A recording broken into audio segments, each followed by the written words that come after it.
Madame Lacasse, bonjour.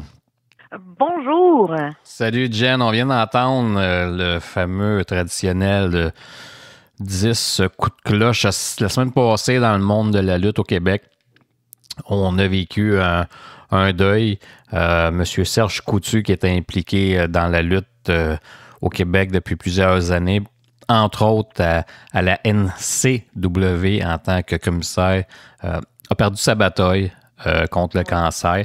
Moi, je me souviens, Serge, je l'ai croisé à quelques reprises, mais sans jamais... Écoute, j'ai pas mémoire d'avoir eu de grosses discussions avec lui. Par contre, je me souviens de l'avoir vu à l'époque à la CRW puis à la CTW. Toi, de ton côté, oui. Est-ce que tu l'as déjà... est-ce que tu lui as déjà parlé? Puis j'aimerais savoir c'est quoi que tu retiens de Serge. Oui, en fait, j'ai eu la chance de pouvoir discuter quelques fois avec Serge.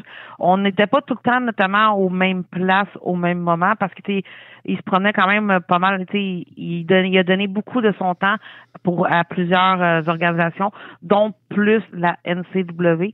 Mais tu sais, il y a toujours eu un grand respect là, pour notre sport. Puis à chaque fois je le croisais, même la dernière fois, ça a été l'été passé dans la rue, dans Hochelaga. Il passait en voiture, il m'a vu, il a arrêté, il a discuté avec moi, mon frère. Tu sais, toujours très convivial, très sympathique. C'est un gars authentique, honnête. Puis tu sais, il aimait vraiment la lutte. Moi, je retiens juste des bons souvenirs.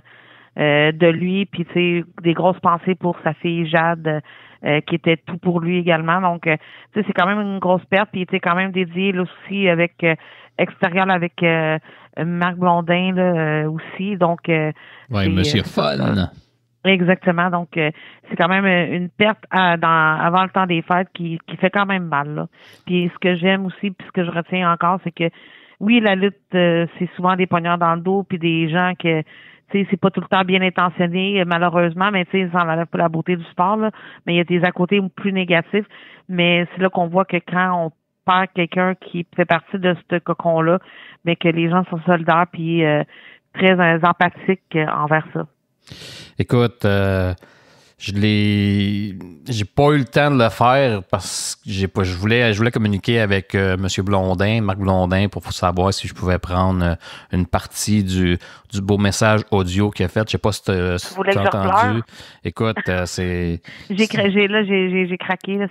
C'est tellement senti son message, puis quand lui s'est mis aussi à... Il a craqué dans... Écoute, c'était de l'émotion, là.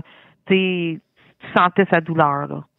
Puis il y a Drenick aussi, Drenick qui était très proche de Serge Coutu, donc on offre nos sympathies à sa fille à Jade, oui. À toutes les personnes qui l'ont côtoyé de près. Puis ben Serge, nous on tient à te remercier pour ton implication dans le monde de la lutte au Québec. Puis on te dit tout simplement bon voyage. Puis comme que je dis souvent, parce que ça j'aimerais ça que ça soit mon épitaphe. Un jour, quand je vais partir, je dis toujours aux gens que j'aime, rendez-vous dans une autre vie. Donc, M. Coutu, rendez-vous dans une autre vie de lutte. Bon voyage, Serge. Oui. Bon voyage.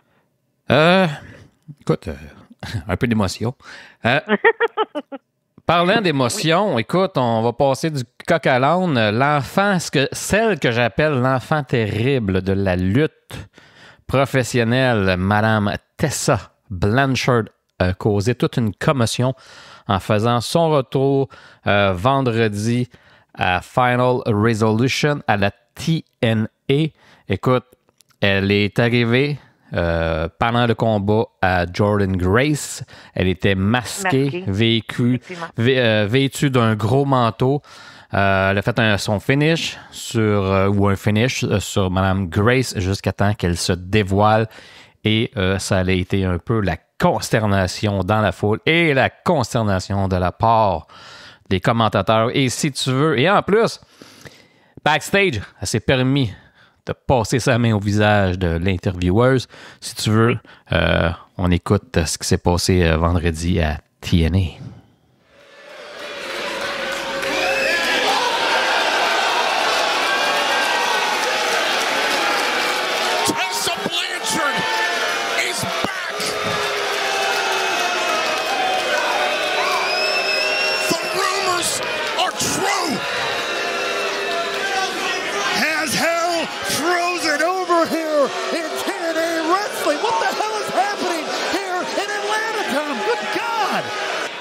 We're trying to get an understanding of what's happening right now.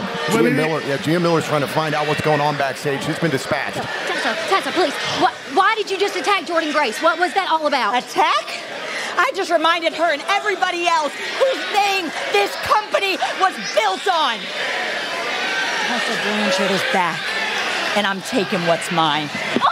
Oh my God! Jen, Madame Blanchard avait été congédiée de la TNA en juin 2020. Elle avait été... on l'avait accusée de bullying, d'intimidation, de propos racistes. Écoute, on s'en va sur 2025, pratiquement 4 ans sans l'avoir vue dans les fédés majeurs, parce qu'évidemment, TNA, c'est une fédé majeure, fait que pas de TNA, pas d'AEW, pas de WWE.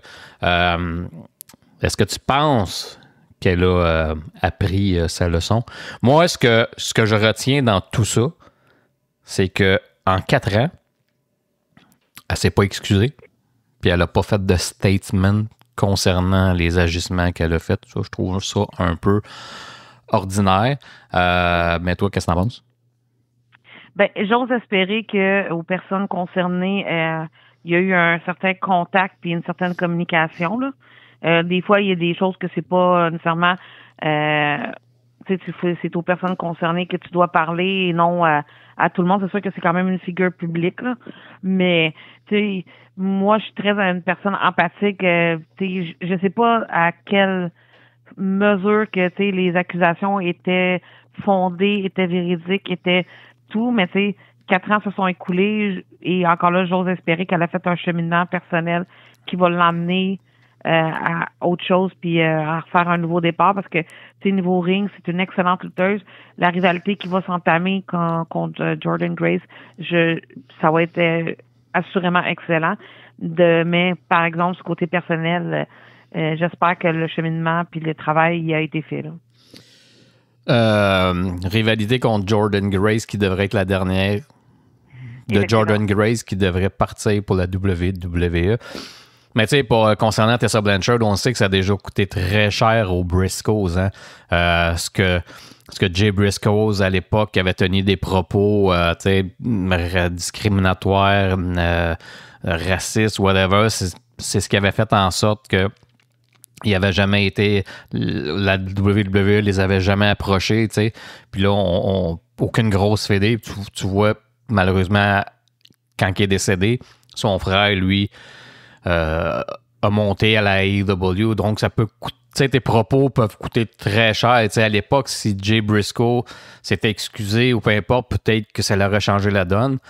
Tessa Blanchard, écoute, retour avec la TNA, la fédé qui l'avait congédié. Oui.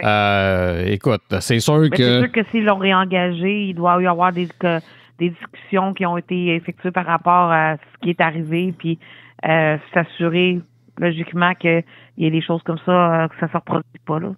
C'est sûr.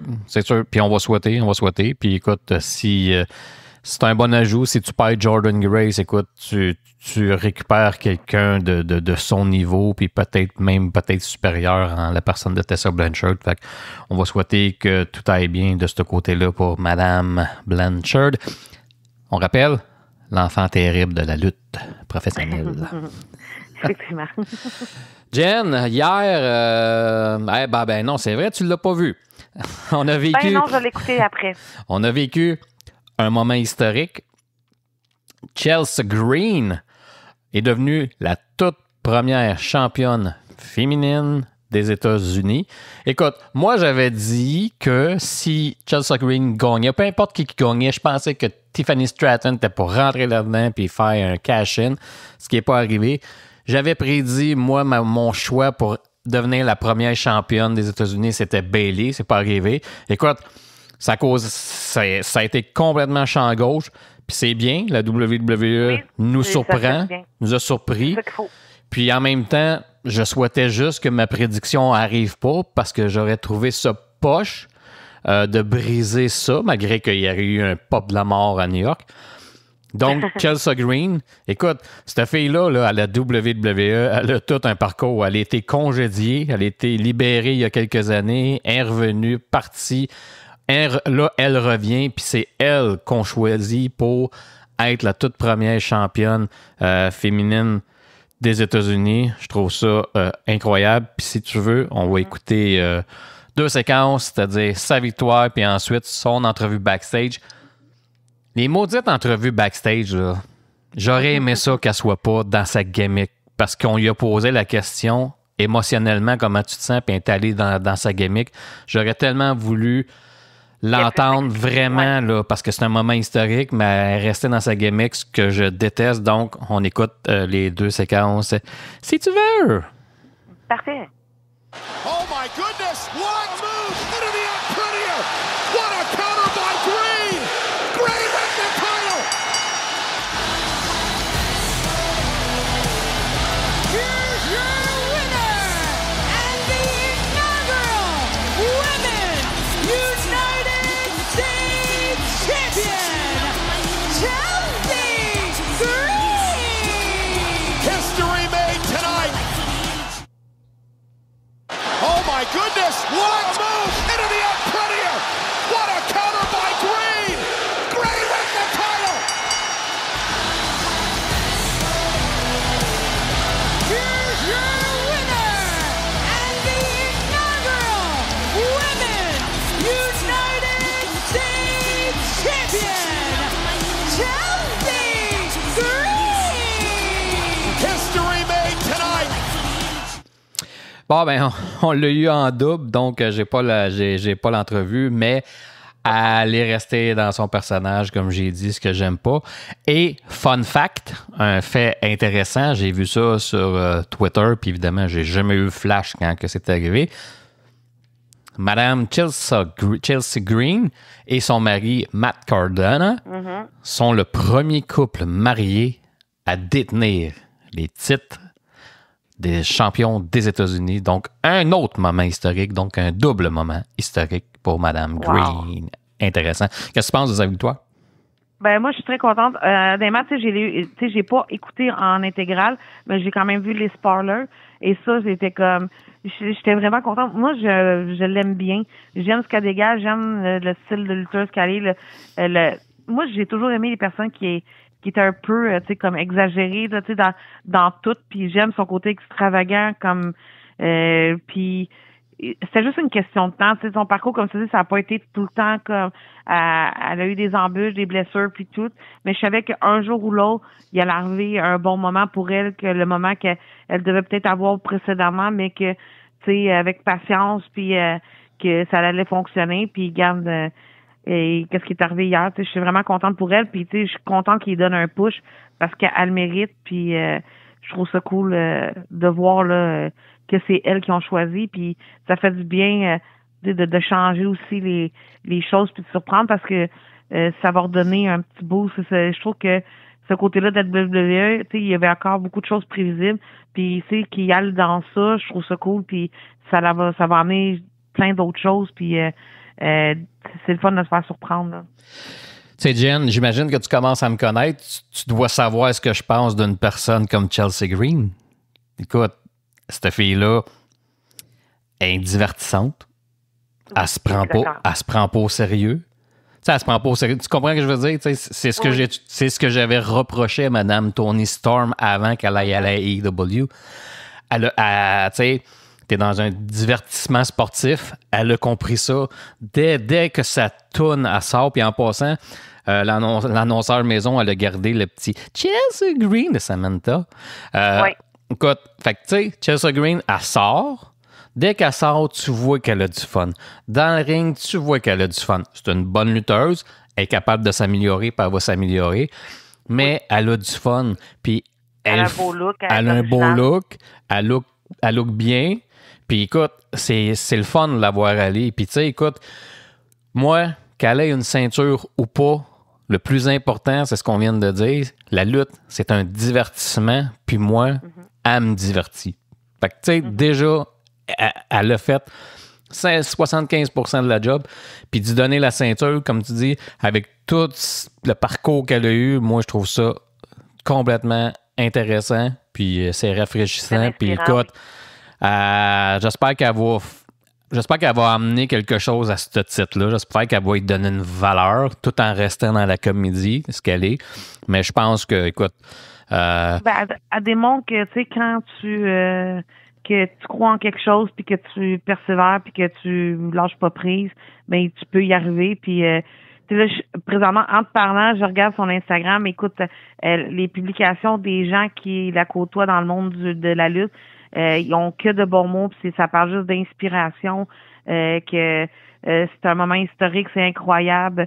Elle a fait aussi une publication là, avec toutes ses gimmicks depuis qu'elle a commencé, l'autant Impact, Lucha Underground. Tu vois vraiment qu'elle a fait beaucoup de choses pour divertir puis se trouver aussi son caractère à elle, puis c'est vraiment c'est inspirant. Comme disait M. John Cena, never give up. Et voilà. Fait que félicitations à Mme Green, puis écoute, très content de l'issue du combat, puis très content qu'on n'ait pas scrappé ça avec mon pic qui était un cash-in. Mais bon, j'avais lancé ça comme ça. Le cash-in, il va être à un autre moment, puis un autre bon moment aussi qu'on va vivre. Parce qu'elle va aller chercher la grosse ceinture, c'est sûr. Effectivement. Mais ça, on va en reparler. On va en reparler. Effectivement. Je venais de parler de Toni Storm. Écoute, elle a effectué son retour à la AEW. Qu'est-ce que t'en penses? Mais pas dans la gimmick de Timeless. J'ai vu des commentaires sur des sites de lutte qui m'ont fait... Il y en a qui disent... Écoute, elle a fait le tour de la gimmick. Écoute, t'aurais pu faire 10 ans avec cette gimmick-là. Faire le tour, écoute, je pense que là, il y a des gens qui exagèrent un peu. Mais là, le problème avec Mme Toni, c'est pas elle précisément, c'est la compagnie encore une fois. Tu sais, au dernier podcast, on a parlé de Kenny Omega qui revient d'une blessure, mais qui fera pas son premier match à la AEW, qui est sa fédération majeure. Puis on s'entend que la AEW a beaucoup de problèmes avec les codes d'écoute. Elle va faire son premier combat à la New Japan, ce qui fait aucun sens. Zéro à Ken Bar. C'est incompréhensible. Puis là, Toni Storm, elle l'a fait où elle va faire son retour à Rampage. Rampage, ils ont tiré la plug sur le show. C'est terminé dans 2 semaines. Ça n'existe plus. C'est terminé parce qu'il y avait des codes d'écoute. Il y avait 3 personnes qui écoutaient Rampage. Ils ont tiré la plug. Puis eux autres, Tony Khan, Toni Storm, qui est parti pendant 4 mois, revient. Lui, a décidé que on va le faire son match retour à Rampage. Au lieu de le faire à Dynamite, booster les codes d'écoute. Écoute, c'est un non-sens. Puis que Toni Storm ne revienne pas dans sa gimmick de Timeless, écoute, c'est encore... Je comprends pas comment que Tony Khan ait pu laisser ça aller. C'est pratiquement la personne qui avait la meilleure visibilité dans la dernière année. Puis là, on décide, c'est beau, tu peux... Non, ça marche pas, là. Ça marche pas.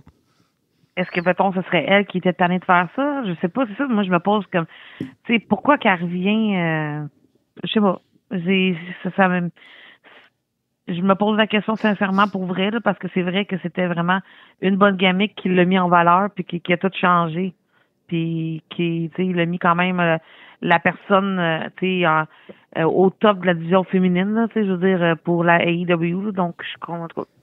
Tu vois, là, on entend parler de plus en plus, là, tu vois que la AEW, là, c'est très mal géré. Écoute, désolé, là, c'est très mal géré. Mm-hmm. Je comprends que la personne, elle peut arriver et elle peut te dire, écoute, tu sais, je te donne... tu sais, Toni Storm qui arrive, moi, Tony Khan, là, je suis tanné de faire ma gimmick, fait que j'arrête. Tony Khan, moi, je m'excuse, là. Je suis le patron de la AEW. OK, t'es tanné, mais tu seras tanné quand ton contrat va expirer. C'est bon? Fait que d'ici ce temps-là, tu continues ta gimmick, puis on va travailler la gimmick, on va s'asseoir, ou dans quelle direction tu veux aller, y a-tu des adversaires que tu veux, on va s'arranger, mais tu gardes ta gimmick jusqu'à la fin du contrat. C'est comme si, à la WWE, Roman Reigns disait moi, je suis tanné du Bloodline, ça fait 4 ans que je suis là-dedans, ça m'intéresse plus.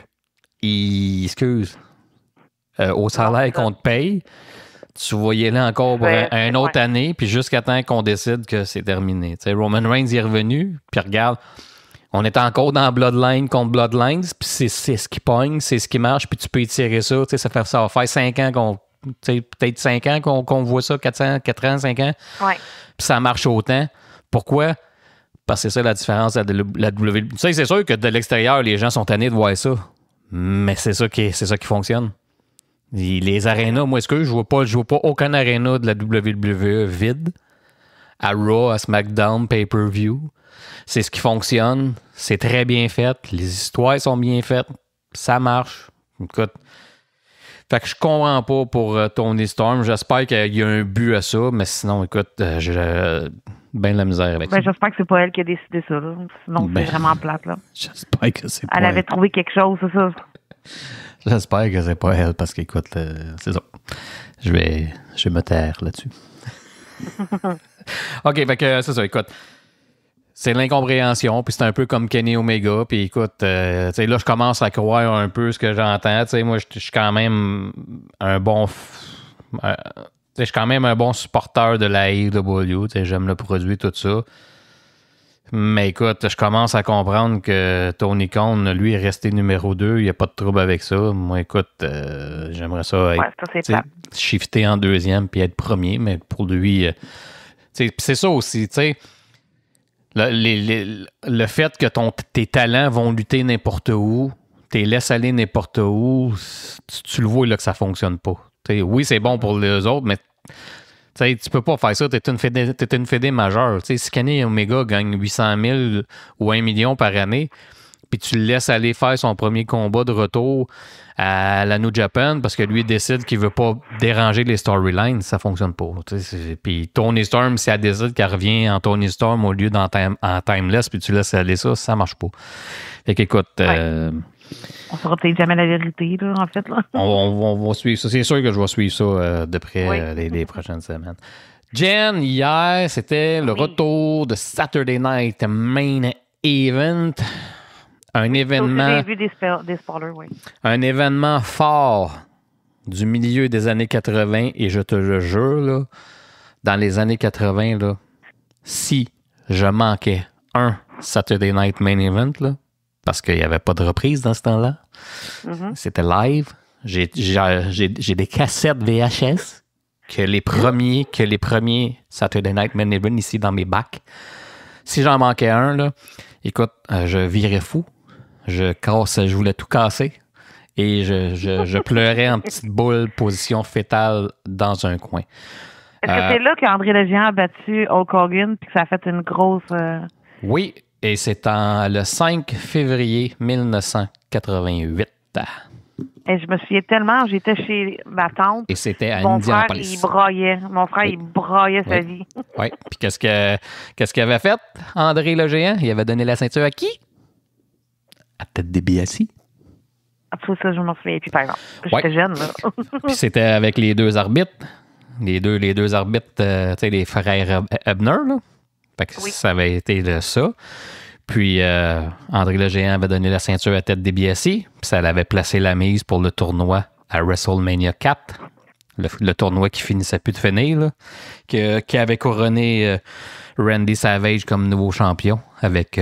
Hogan qui avait remis la ceinture, puis Randy avait mis Elizabeth sur ses épaules à la fin de WrestleMania 4 au Trump Plaza. WrestleMania 4 et 5 au Trump Plaza. Écoute, es-tu informé? Es-tu informé? Mais écoute, parce que dans ce temps-là, pourquoi qu'on s'en souvient? Parce que dans ce temps-là, il n'y avait pas 48 000 fédérations, puis il n'y avait pas 48 000 pay-per-view. Il y en avait 3 ou 4. Fait que tu te souvenais de tout. Tu comprends? Puis... juste faire une parenthèse en se souvenant de tout. Moi, je veux juste avoir ton opinion là-dessus. Qu'est-ce que tu penses? Tu sais, de ramener le concept de Saturday Night Main Event.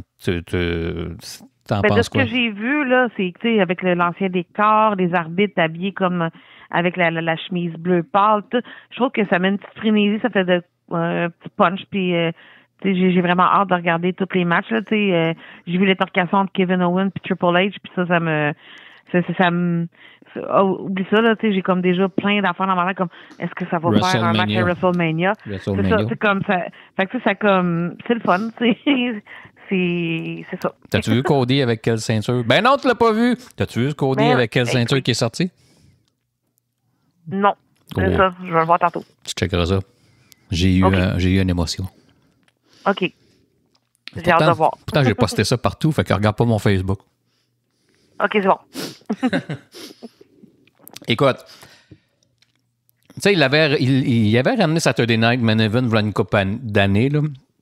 Il y avait eu des combats avec John Cena, tout ça. Ça avait été moyen. Là, je pense qu'ils ont visé dans le mille en y allant vraiment avec des rétros, en emmenant des vieux de la vieille qui étaient là à cette époque-là, des Saturday Night Main Event.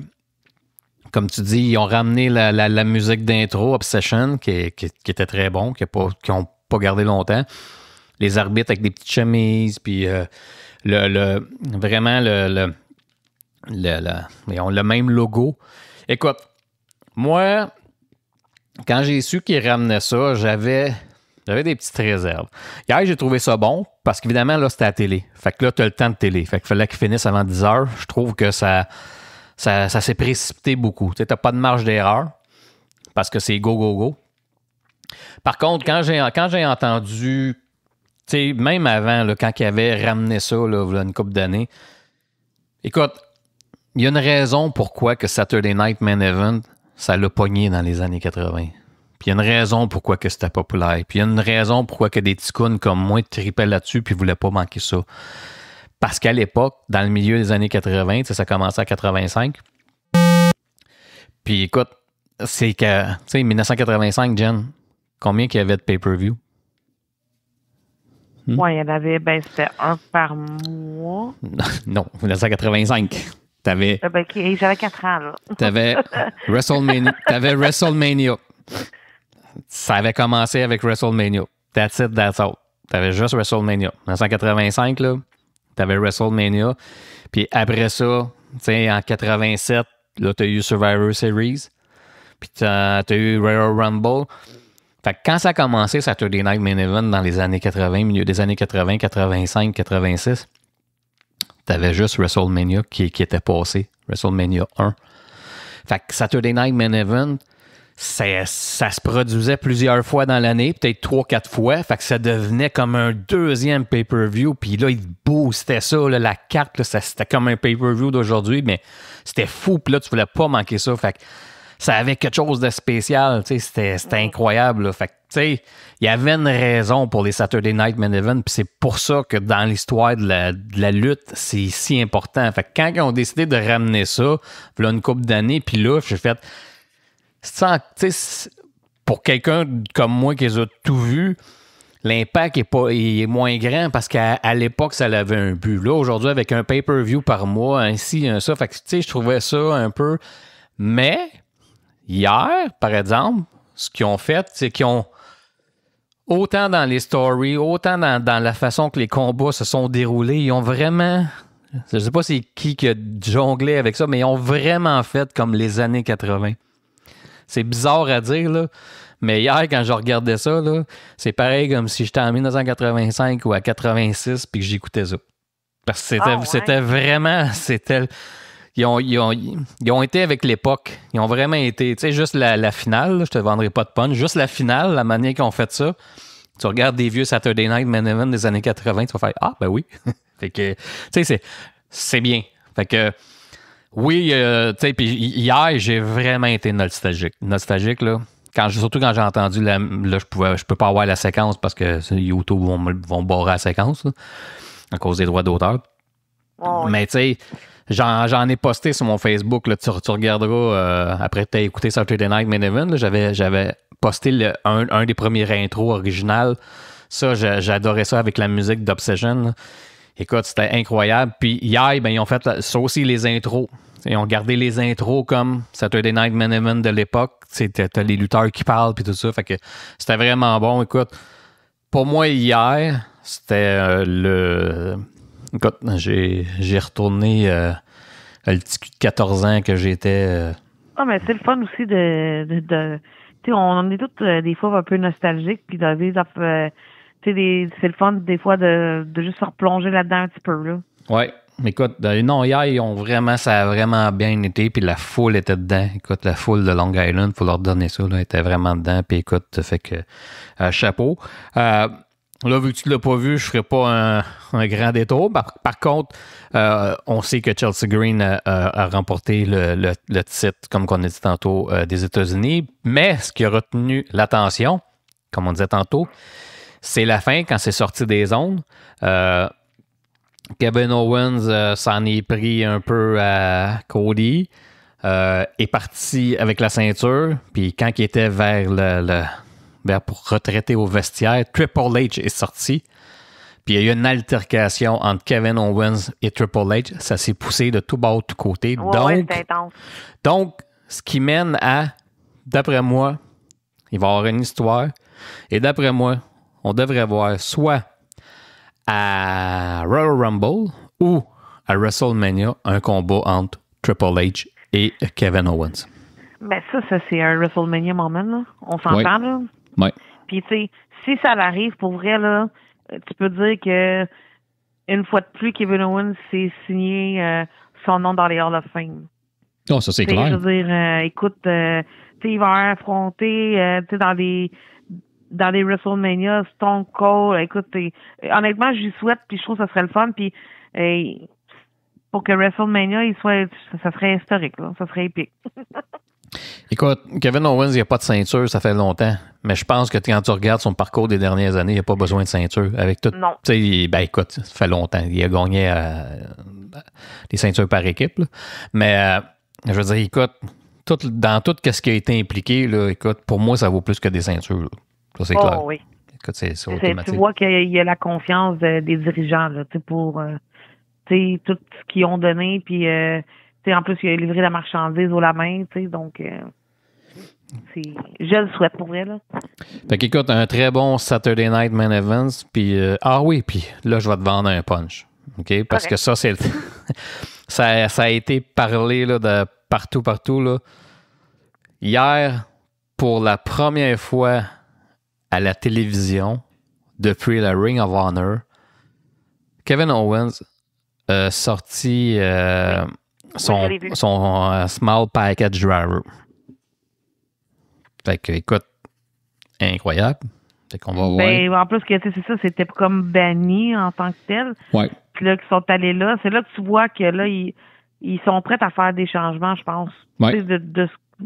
Fait que, je pense que ça l'augure super bien pour 2025, là, avec la rentrée de Netflix, puis tout ça, je pense qu'ils vont mettre le paquet, puis on va être bien servi, là. Yes. Jen, on s'en va maintenant vers notre sujet principal, c'est-à-dire on est déjà rendu là, on est déjà rendu au mois de décembre. L'année a passé vite. Oui, on est déjà rendu dans les prix de l'année. L'année passée, on l'avait fait en janvier. Là, on va le faire en décembre. Donc, les prix de l'année.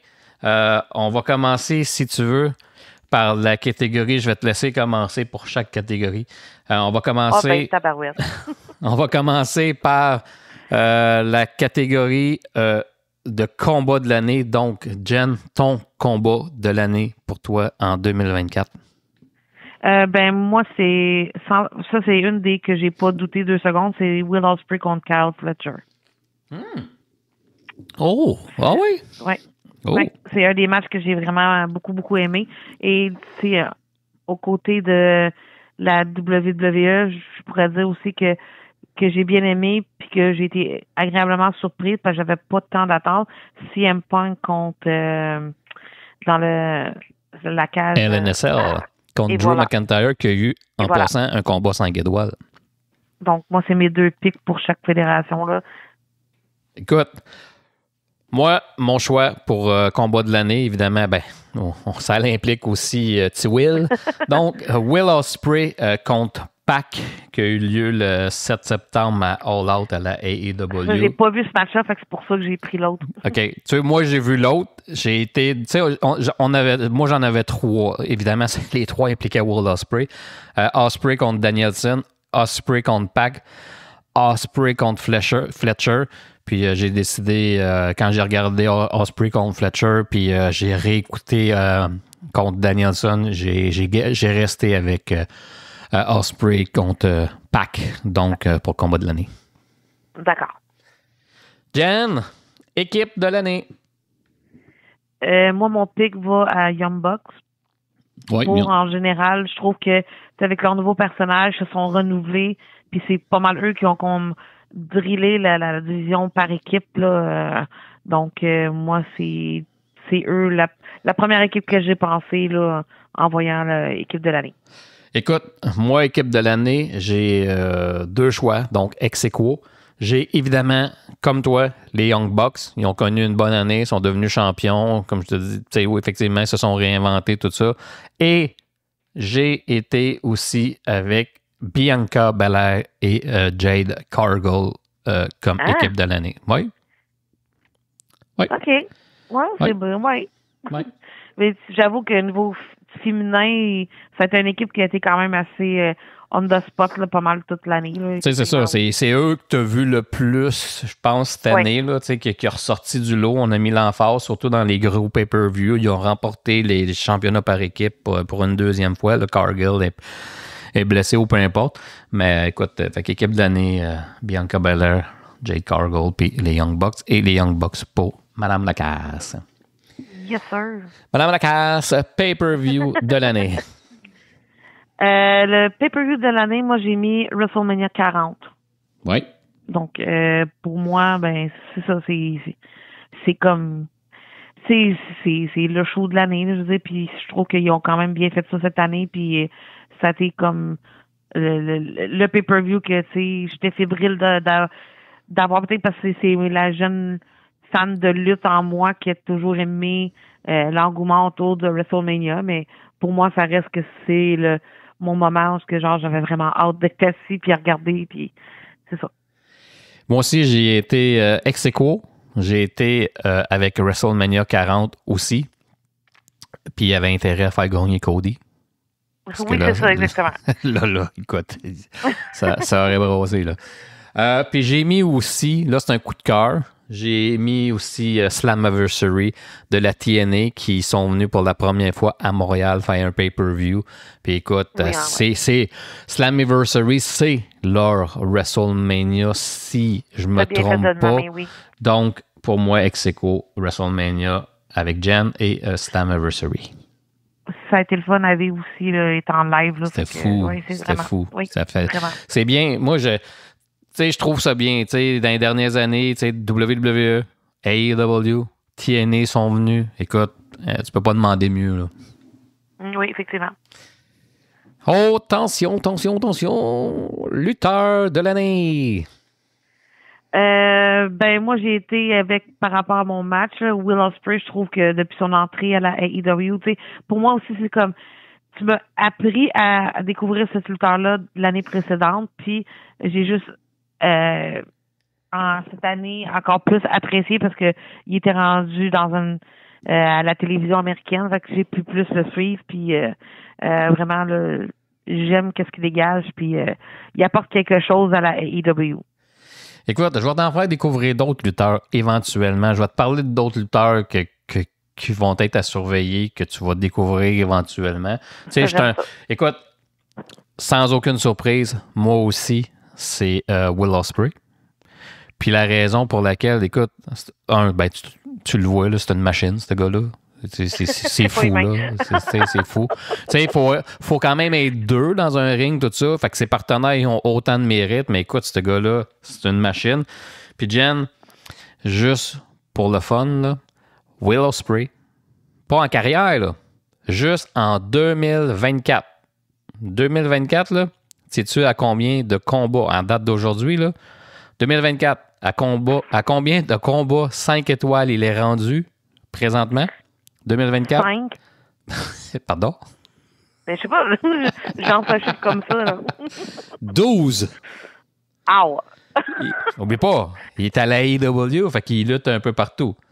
Fait que, écoute, donne-moi 2 secondes et 3 quarts. Puis, écoute, il est rendu, écoute, à 12 matchs 5 étoiles, puis je vais juste te faire une ah non, ça ne marchera pas. En tout cas, c'est ça. Fait qu'il est rendu à 12 matchs 5 étoiles. Évidemment, son match contre Kyle Fletcher c'est un 5 étoiles. Son match contre Pac, c'est un 5 étoiles. Son match contre Danielson, c'est un 5 étoiles. Puis il y en a d'autres un peu partout sur la planète. Wow. Fait que juste en 2024, il y a 12 combats 5 étoiles pour M. Will Ospreay. S'il y en a qui n'arrivent même pas ça dans une carrière, tu sais, il fait une année. Il y en a qui en ont même pas. Non, c'est ça, c'est wow. C'est fou. Écoute, Ouais. c'est fou. OK, on lâche petit Will. Bon, lutteuse de l'année. Je me suis permis pour celui-là ex aequo, mais j'ai été dans les 3 fédérations. Okay. Pour moi, pour chaque fédération. Donc, j'ai Liv Morgan pour l'ensemble de toute l'histoire autour d'elle, comment que ça a été monté. Je trouve que ça l'a mis en valeur. On l'a découvert dans un autre aspect aussi. Donc, pour moi, c'est pour elle. Jordan Grace pour la TNA. Puis, coup de cœur, Rhea Ripley en général, là, parce que j'aime Rhea. Oui, elle est bonne. Elle est très bonne, Rhea. Oh, oui. Écoute, moi, c'est ex aequo. J'ai pas été capable de départager, puis je pouvais pas j'ai un penchant pour Masha Slamovich. Écoute, pour moi, en premier, là, c'est ex aequo, mais en premier, là, c'est Liv Morgan. Écoute, ça a été son année. Une belle année pour elle, oui. Écoute, tu sais, je l'ai déjà dit avant, là, quand je regardais Liv Morgan dans le Riot Squat, j'étais là, je me disais, mais mon Dieu, qu'elle est poche. Puis tu regardes aujourd'hui, écoute, son évolution, la dernière année qu'elle a eue, elle a pris en confidence, elle est bonne au micro, elle look, écoute, elle s'est beaucoup améliorée dans le ring. Écoute, c'est son année. Puis, Masha Slamovich, écoute, c'est une machine. C'est une machine. Écoute, elle est présentement la championne, je pense, de la télévision. En tout cas, elle est championne à la IWS. Oui. Elle est championne knockout. Écoute, elle a remporté plein de choses en 2024, Masha Slamovich. Je trouve qu'elle est sous-estimée. J'aimerais tellement ça qu'elle monte éventuellement. Il y a bien des lutteuses que je comprends pas là, depuis un certain temps, pourquoi ils n'ont pas monté. Tu sais, j'ai toujours dit, Ali Catch, c'est une de mes préférées. Je comprends pas pourquoi elle est encore dans le Game Changer Wrestling. Puis Masha Slamovich, je comprends pas pourquoi qu'elle monte pas. T'sais, oui, elle est à TNA, c'est bon, mais tu sais, elle devrait monter à la AEW ou à la WWE. Mais en tout cas, fait que c'est mes deux choix. Peut-être en 2025. Oui. Mais Masha Slamovich, écoute, c'est une machine. Fédération de l'année. J'y étais en toute humilité pour la WWE, dans le sens que la AEW, on se le dit souvent, puis quasiment dans chaque, tu sais, niveau combat, la AEW c'est différent, puis c'est pas la même chose. Mais j'ai été plus dans le général, les histoires, donc pour moi, c'est la WWE que mon pic cette année. Bon, ben, écoute, on est deux. Écoute, la WWE, écoute, cette année, les pay-per-view, premièrement, sont allés partout. Sont allés partout en Europe, au Canada. Ils reviennent au Canada pour Elimination Chamber. Sont venus au Canada pour Survivor Series. Sont partout. Écoute, c'est incroyable. Ça a été vraiment une grosse année. Je pense peut-être la plus grosse année depuis très longtemps pour la WWE. Écoute, il n'y a pas une fédération qui est arrivée à cheville là, de la WWE cette année. Mais ça, c'est effectivement. Sans aucun doute. Jen, recrue / découverte de l'année. Découverte de l'année, ça peut être une personne que ça fait un certain temps qui est dans la lutte, mais que tu as vu ou entendu parler pour la première fois cette année, puis tu as fait « Ah, lui, mon Dieu, je l'ai découvert cette année, c'est ma découverte. » Ou recrue. Donc, je te laisse y aller. J'ai 2 ex-aequo. J'ai mis Tiffany Stratton parce qu'on l'a vu beaucoup plus cette année. J'ai appris à la découvrir, puis je suis tombée à l'amour avec sa gamique, puis le fait, je sais pas, elle a quelque chose d'unique, puis je pense que ça va être le fun à voir évoluer encore plus, là, vu que, elle a le Money in the Bank. Donc, j'ose espérer que ils ont vu quelque chose en elle, puis elle va monter plus. Là, puis là, c'est Daniel Garcia que oui, je connaissais, mais je trouve que cette année, ils l'ont quand même. Je sais pas, il y avait un petit quelque chose. J'ai aimé comment il a été utilisé aussi à la AEW. Oui, puis il a remporté le titre TNT. Effectivement. Puis non, c'est pas un Canadien, mais en tout cas, bref. C'est un Américain. Oui, Buffalo. C'est lui qui avait été impliqué dans un accident d'auto, là, un moment donné, qui était après la FLQ, là, qui était parti. Il était à Montréal, oui, c'est ça. Oui, c'est ça, exact. Écoute, moi, ma découverte de l'année, j'ai une petite séquence, puis j'espère que ça fera pas comme la séquence de Chelsea Green tantôt. J'espère que c'est la bonne. Fait que ma découverte de l'année, puis YouTube vont sûrement m'enlever ça, mais je te fais écouter ça.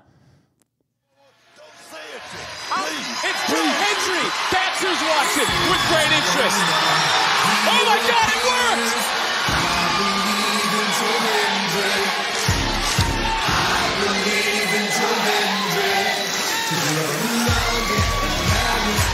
He's here, Booker! But why? Joe Hendry live on NXT, but why? Joe Hendry!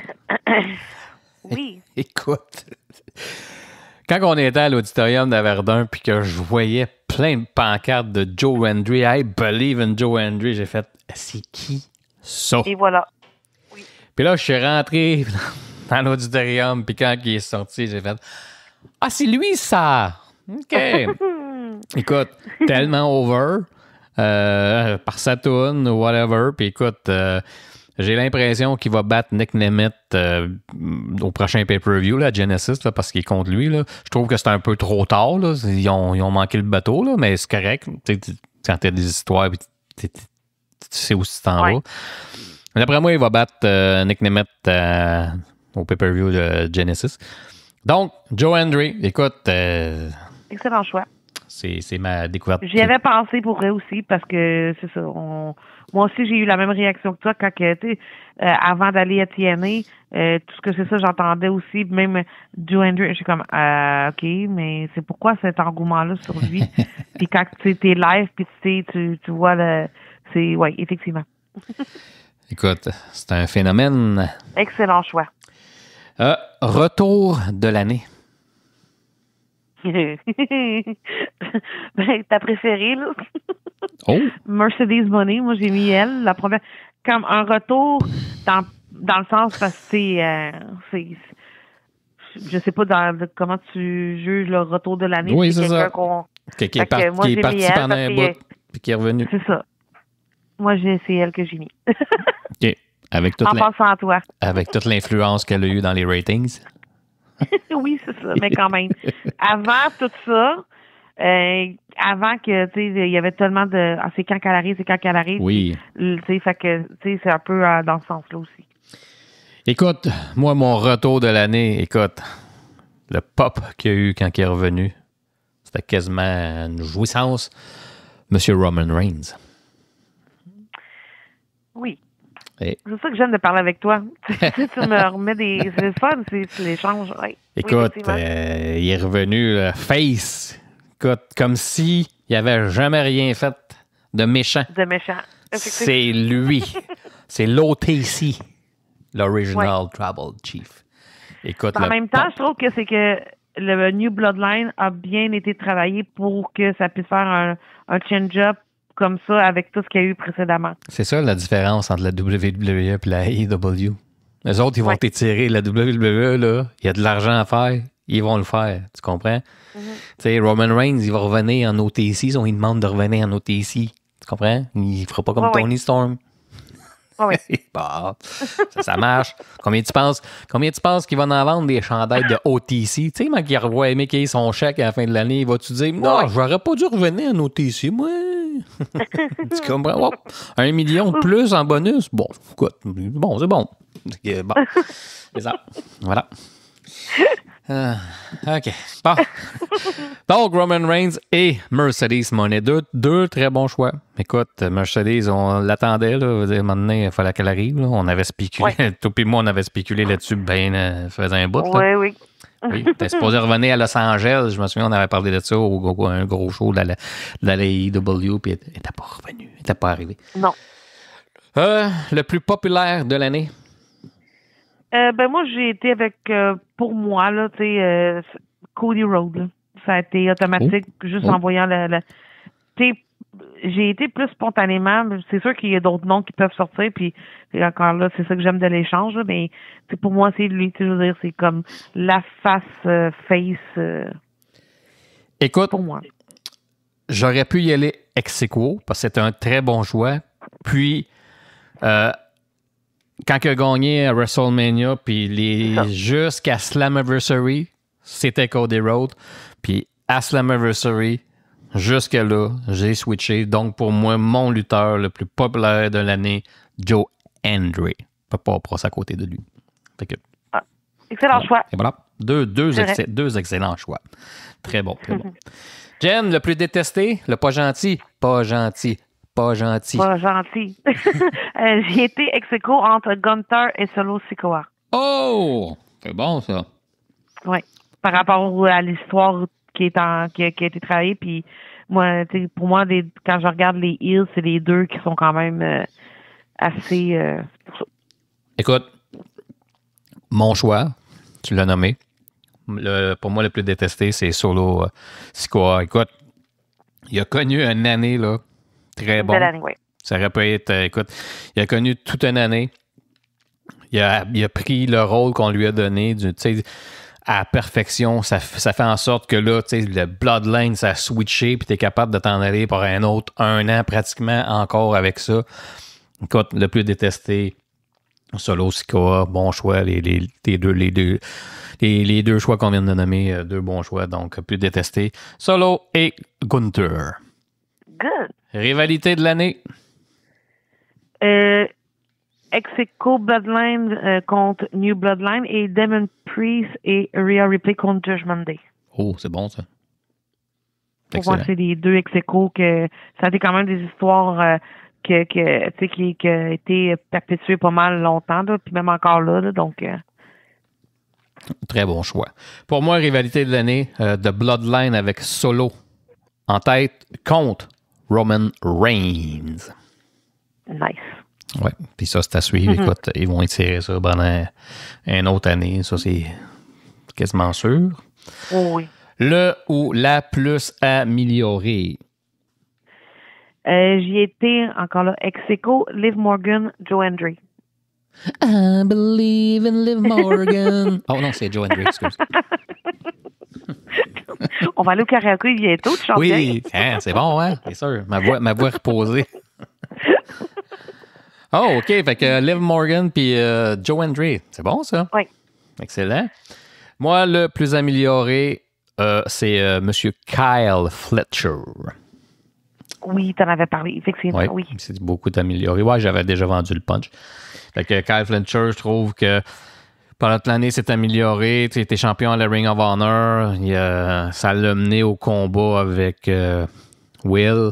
Puis écoute, il est sur une lancée. C'est une future grosse vedette dans la lutte. Là. Écoute, ça me surprendrait pas. J'aimerais ça le voir atterrir à la New Japan. Parce que je pense qu'il y a beaucoup de choses qu'il pourrait accomplir là-bas à la New Japan. Ça me surprendrait pas. Il pourrait aussi être champion IWGP. Ce que Ospreay a déjà été. Il pourrait être champion Super Junior. Super Junior. Écoute, il y a beaucoup d'options qui s'ouvrent à lui.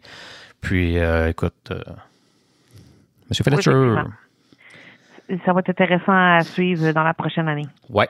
Jen, coup de cœur de l'année, ton coup de cœur de l'année, que ce soit un lutteur, une lutteuse, quelque chose qui s'est produit, peu importe, quelque chose qui a été fait, wow, c'est cool. Moi, il y en a deux qui ont retenu mon attention par rapport qu'ils sont là, mais cette année, on les a vus davantage briller. Puis moi, ça a été Bronson Reed et Chelsea Green. Oh! C'est bien. Parce que moi, j'aime j'aime le old school. Puis je trouve qu'il emmène le côté gros monsieur, solide, vieux, comme. Puis je sais pas, il amène à quelque chose de différent. Puis dernièrement, je trouve que ce qu'il fait là, au début, je l'aimais pas tant, là, pour être honnête. Mais là, depuis qu'il est comme ça, avec cette attitude-là, puis comment il est utilisé, ça a comme fait, oh, OK, il y a quelque chose, c'est ça. T'as pensé un peu à Otis, il y a des airs d'Otis, tu sais, il a le même gabarit, tu sais, puis d'Otis quand il commençait, quand il a commencé. Oui. T'as pensé un peu à Otis. Oui. Écoute, Jen, moi, mon coup de cœur de l'année va à Monsieur PCO, Pierre-Carl Ouellet. Ben oui. Puis slash... Mais pourquoi j'ai oublié ça? / Slammiversary. Écoute, pourquoi coup de cœur de l'année à PCO? Ben écoute, il est en grande partie responsable d'avoir rempli l'auditorium de Verdun. Il a travaillé fort pour faire la promo, pour nous donner un excellent pay-per-view. Un excellent pay-per-view, passer une belle soirée, il a travaillé fort. Fait que pour moi, c'est vraiment mon coup de cœur pour l'année 2004. Donc, Pierre-Carl Ouellet, PCO. Puis je tiens à lui dire encore un gros merci pour cette belle fin de semaine-là qu'on a eu de lutte à l'Auditorium de Verdun. C'est plus qu'un excellent choix. Pour vrai, oui. Honnêtement, sur le coup, j'ai pas... mais non, tout ce que tu as mentionné, c'est plus que honorable. Oui, il n'y a pas de mauvais choix. Il n'y a pas de mauvais choix. Jen, annonceur de l'année. Ça, je voulais l'amener l'année passée, je ne l'avais pas fait. Mais, écoute, là, cette année, j'ai dit, je vais l'amener. Donc, annonceur ou annonceuse de l'année pour toi? Moi, c'est sans aucun doute Samantha Irvine. Là. Oui! La même chose. Moi, c'est ça. C'est qu'elle soit partie ou pas, c'est qu'est-ce qu'elle a fait, c'est ça. Écoute, tu sais, moi, jusqu'à présent, pour moi, l'annonceur, la voix de la lutte, c'était Justin Robert. Tu sais, il n'y a pas meilleur que lui pour annoncer dans les dernières années. Puis là, ben, quand j'ai vu Samantha arriver, j'ai fait « Oh boy, là, il y a de la compétition, petit monsieur, parce qu'elle a amené sa couleur. » Tu sais, juste Chelsea Green, hier, on en parlait tantôt, ils ont gardé la façon qu'elle la présentait, tout ça. Je trouve ça juste dommage qu'elle ait décidé de partir parce qu'écoute, elle amenait sa couleur, elle amenait quelque chose, parce qu'ils font partie du show, eux autres aussi, là. Oui, effectivement, mais c'est ça, on dirait qu'elle les a mis plus en... le rôle d'annonceur, elle l'a mis en valeur, puis on dirait que, c'est encore plus reconnu, genre. Ouais. Fait que je trouve ça un peu triste. Donc, ben... on a les mêmes choix. Donc, Mme Samantha Irvine, qui est pour nous annonceur de l'année. Ça prouve que qu'est-ce qu'elle a fait, ça a suscité l'intérêt. Oui. Écoute, on termine ça avec la nouvelle de l'année. Quelle nouvelle pour toi dans le monde de la lutte, Jen, qui est ressortie puis que tu as fait « Oh, ça, c'est majeur ». Ben, c'est back-à-back, là, mais pour moi, ça a été le départ de Samantha Irvine, que encore là, j'ai de la misère à comprendre, mais que, tu sais, pour moi, c'est comme, ça m'a fait un choc, j'étais comme, ben, voyons donc.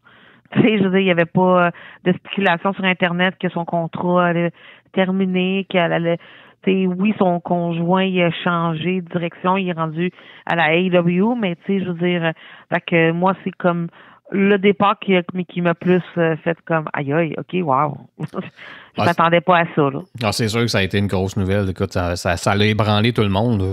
C'était out of nowhere. Puis, c'était pas. Mais je pense que c'est plus ça, ouais. C'était pas dans un mois, à l'annonce qu'elle quitte dans un mois. On est arrivé et on a eu la Lola. Fait que, tu sais, c'est fait, OK. Puis, tu sais, ça a été apprécié. Fait que c'est ce qui est un peu plus triste dans la situation. Pour moi, la nouvelle de l'année, c'est Vince McMahon qui quitte TKO.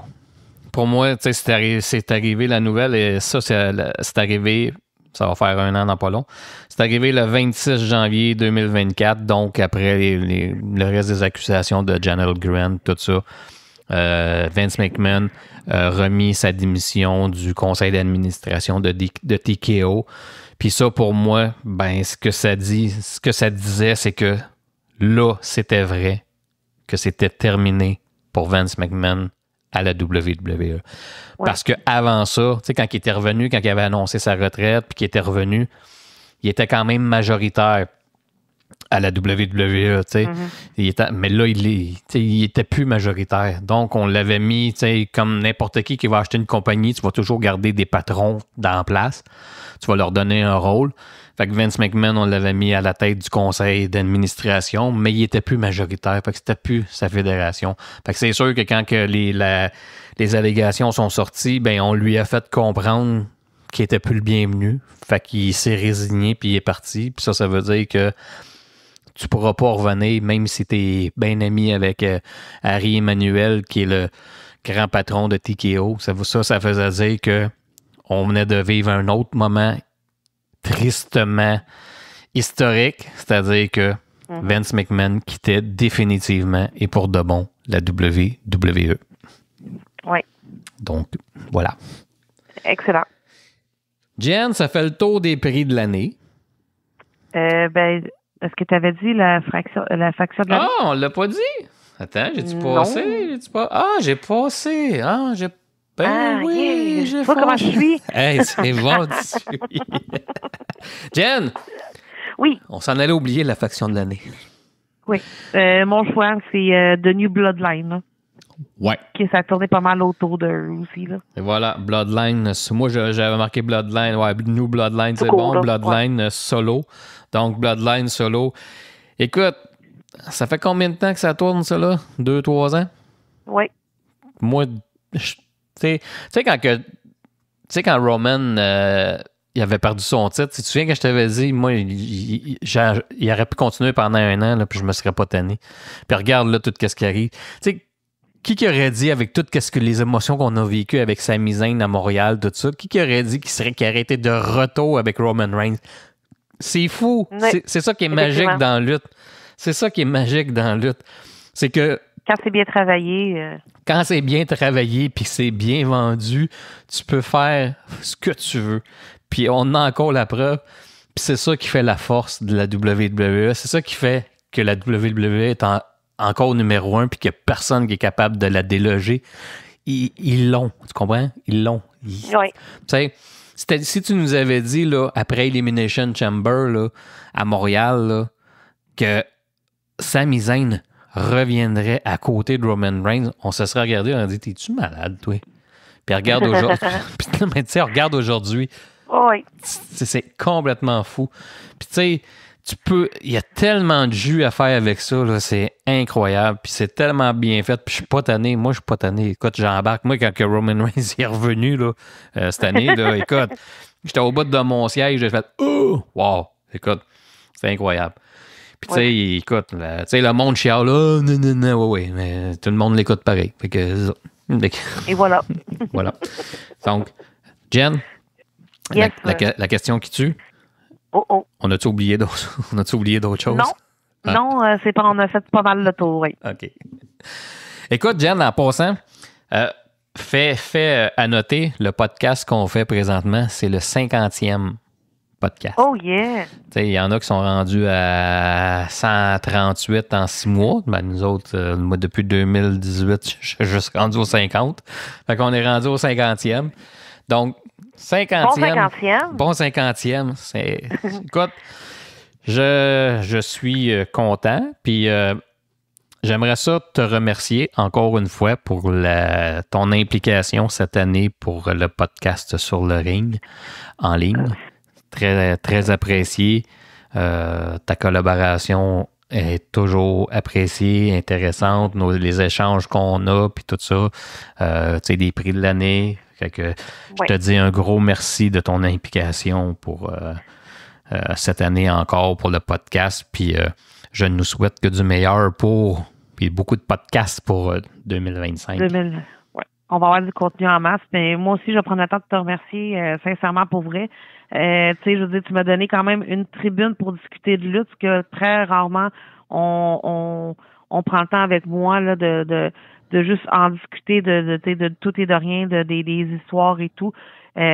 Puis tu as eu la gentillesse de m'inclure dans ton projet. Puis moi, j'aime toujours ça, parler de lutte avec toi. Je trouve que t'en parles bien, t'en parles passionnément, puis c'est toujours le fun de t'écouter, puis t'apportes ta couleur, puis t'apportes aussi ta vision, puis ça apporte une réflexion par la suite. Fait que c'est super le fun, c'est entraînant, puis tu sais, c'est plein de questionnements, puis puis c'est fait dans le plaisir. Fait que j'apprécie vraiment que tu m'aies inclus dans ce beau projet-là. Puis je sais qu'il va y avoir encore plus que 50 autres qui vont venir, puis que toujours dans le même plaisir, puis on va parler de lutte comme ça.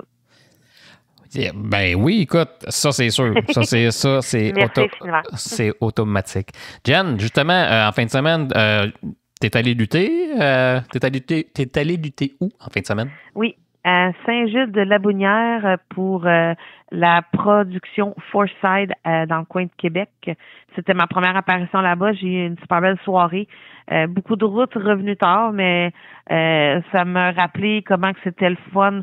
Pas juste le fait du gala, mais tout ce qui entoure ça, faire la route, les discussions, les rencontres avec les gens. Donc, j'ai vécu une super belle soirée. Puis la semaine prochaine, ben c'est ça, c'est mon dernier gala de l'année. Après ça, je vais faire mon bilan de 2024, mais je suis comme vraiment reconnaissante puis bien contente de mon année de lutte pour vrai. Très bien. Ouais, t'as eu une très grosse année 2024. Oui, ben, tu sais, pour certains, peut-être que non, mais pour moi, sincèrement, tu sais, je l'ai fait pour moi, pour mon plaisir à moi, puis je pense que c'est ça qui compte en bout de ligne, puis de le faire avec la passion que j'ai toujours eue, c'est ça que je voulais retrouver aussi, puis c'est ça que j'ai réussi à avoir, puis je suis bien contente. Jen, juste faire je vais faire deux parenthèses, parce que, écoute, cette semaine, on a appris que la lutte Raw à TVA Sport, ben, c'était terminé. Donc, Pat Laparade et Kevin Raphaël perdent leur émission. Évidemment, Netflix a les droits sur la lutte de la WWE. À partir du 6 janvier, la WWE Raw va être sur Netflix. Premièrement, ben écoute, moi j'ai texté Pat puis je lui ai dit, écoute, j'ai dit que j'étais désolé pour la perte de son émission. Écoute, ça doit pas être évident parce que quand même Raw à TVA a été là quand TVA Sport était là pendant 7 ans.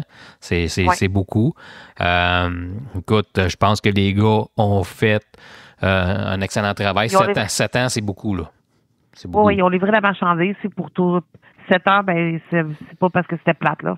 Non, exactement. Puis tu sais, moi, écoute, ils ont eu une influence parce qu'écoute, tu sais, moi, quand j'allais dans les shows, souvent, bien évidemment, tu croises Pat Laparade, tu passes surtout à la Place Belle quand il y avait la WWE, puis écoute, ils se faisaient, les gars, quand ils se promènent beaucoup, là, ils annoncent, puis quand ils se promènent, écoute, ils se font souvent arrêter pour prendre des photos, signer, puis plus des photos, fait que tu vois qu'ils ont eu un impact sur les gens, puis que les gens les suivaient. Fait que je voulais juste souligner ça, que c'était un peu triste pour les gars. Ouais.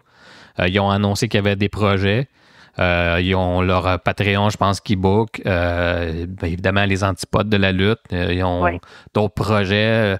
Je pense que c'est le gars-là, Kevin Raphaël, sans pression, si je ne me trompe pas. Sans restriction. Sans restriction qui s'en vient. Donc, écoute, les gars ont plein de projets. Ils vont renouveler, ils vont trouver des nouveaux projets. Je ne suis pas inquiète pour eux. Là. De toute façon, écoute, Laparade, c'est ça. On se demande pourquoi il est célibataire. Je comprends pas comment il peut tout faire ce qu'il fait. Là. C'est une machine, ce gars-là. Là. Écoute, il est 24 heures, puis je me demande, c'est ça. Voilà. Et c'est pour ça qu'il est célibataire.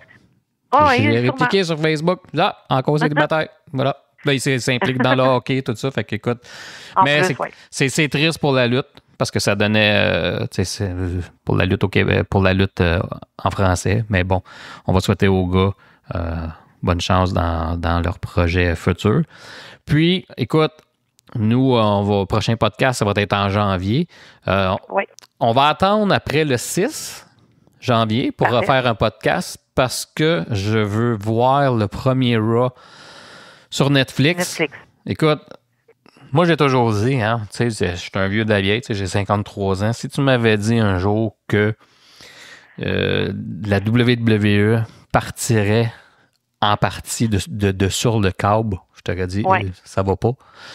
Tu sais, là, sur une plateforme Netflix, ils ont eu des problèmes avec le streaming, avec le combat de Jake Paul puis de Mike Tyson. J'ai hâte de voir comment ça va se passer pour la WWE. Écoute, fait que on va en reparler en janvier, ça c'est sûr. Mais écoute, tu sais, moi, je voulais me désabonner de Netflix. Puis quand j'ai su que La WWE s'en allait là. J'ai dit, je peux pas me désabonner, mais bon. Mais écoute. Moi, j'ai même essayé d'organiser pour être sûr que ce soit sur ma TV puis tout. Là, fait que... Ouais. Fait que pour le reste, écoute, on va voir si sur Sportsnet, ça va continuer. J'imagine qu'ils vont continuer à produire SmackDown, mais Raw, écoute, ça, c'est sur Netflix. Je pense que les pay-per-view. Ben là, déjà avec Vidéotron, on n'a plus accès au network. Là, le network est parti.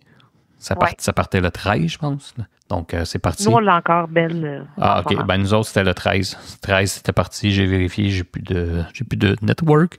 C'est triste. Donc, écoute, on va voir. On va se redonner une nouvelle après le 6. Ouais, on donnera nos impressions de comment on a vu ça. Là. Ouais. Fait que, Jen, je te remercie. Oui. Je te souhaite, premièrement, un bon temps des fêtes. Toi aussi, toi et toute ta famille que j'aime beaucoup. Pareillement. Puis, on se revoit en janvier. Sur ce, je te dis bye. Ciao.